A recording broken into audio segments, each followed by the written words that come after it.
Every line, a truth they tried to erase. Decode the red file. In the streets of Lahore, in the dusty lanes of Delhi, and in the refugee camps that sprang up on the edge of a new map, the story of Pakistan's birth is often told as the tale of great men in sherwanis, standing on podiums, delivering speeches. But history rarely pauses to tell you that behind those podiums were women. Women who marched, rallied, nursed the wounded, defied traditions, and in many cases, paid with their lives. Hi, I'm Auroosa Riaz, and this is the story of Pakistan's most overlooked freedom fighters, the women who shaped a nation before it was even born, and how their struggle did not end on August 14, 1947. The fight began long before the green and white flag was raised. Before there was a Pakistan, there were movements, ideas, and a slow but unstoppable realization that women could no longer be confined to the shadows. The roots go deep.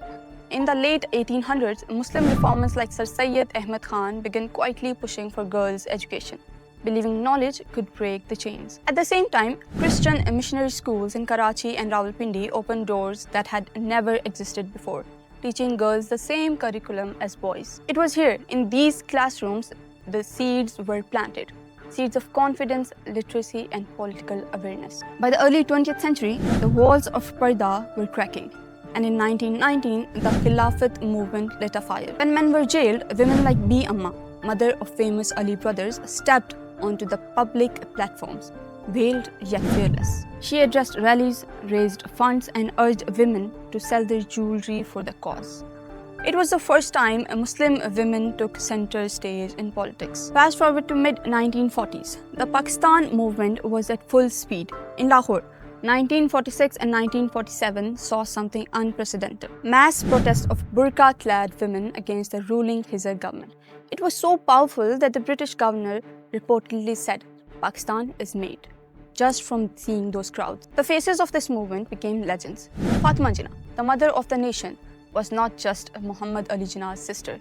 She was his closest advisor and organizer of the All India Muslim Women's Student Federation, rallying women from classrooms to courtyard. Begum Rana Liaquat Ali Khan trained women as nurses, first aid responders, even members of the Women's National Guard, breaking every norm of her time. And yet, the victory of August 14th came with a price few can fathom. Partition was hell for women. Official records say 50,000 Muslim women were abducted in India and 33,000 non-Muslim women in Pakistan. Some historians place the number closer to 75,000. These women were raped, killed, or forced into marriages.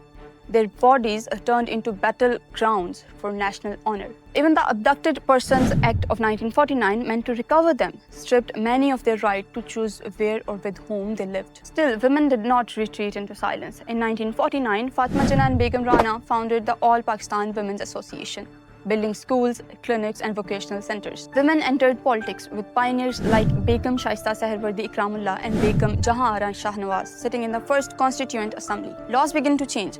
The Muslim Personal Law of 1948 recognized women's right to inherit property.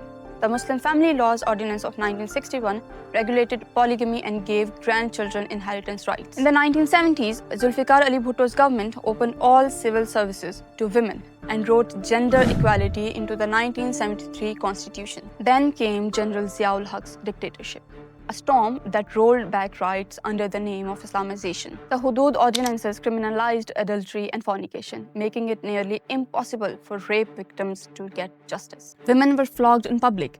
Sports were banned for them. Parda was enforced as state policy. But oppression sparked resistance. In 1981, the Women's Action Forum was born, marching, protesting, rewriting the narrative using progressive interpretations of Islam. They faced tear gas, beatings, and arrests, but women did not stop. The decades that followed brought mixed victories. Benazir Bhutto shattered ceilings as the first female prime minister of a Muslim-majority country. The Women's Protection Bill of 2006 reversed some of Zia's worst laws. The Aurat March starting in 2018 brought a new generation to the streets, demanding equality in work, law, and home, despite death threats and online abuse. In 2025, Pakistani women still make up only 22% of the workforce. They earn just 16% of what men do. In rural areas, practices like Vani, Vatta Satta, and dowry killings still steal young lives.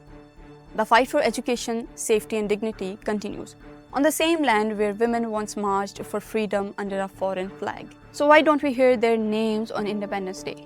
Why aren't Fatima Jinnah's speeches, Bi Amman's rallies or protests of 1946 taught in every classroom? Why do we still tell half of the story of Pakistan's birth? Because history, like power, has often been written by men. And in the national memory, the image of a freedom fighter is still a man in a sherwani, not a woman in a burqa shouting Pakistan Zindabad.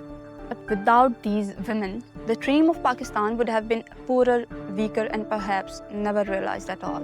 As we raise the flag this 14th August, remember, independence was not a gift wrapped in a green and white. It was earned by voices that refused to be silent, by hands that built, healed and wrote, by women whose courage should stand alongside the men in our history books. So as we celebrate freedom, ask yourself, will you let these women remain in the footnotes? Or will you bring them back to the front lines of our story? So what's your take on the women who shaped Pakistan's independence? Forgotten voices or the driving forces behind our freedom? Share your thoughts below and don't forget to subscribe for more untold stories from history.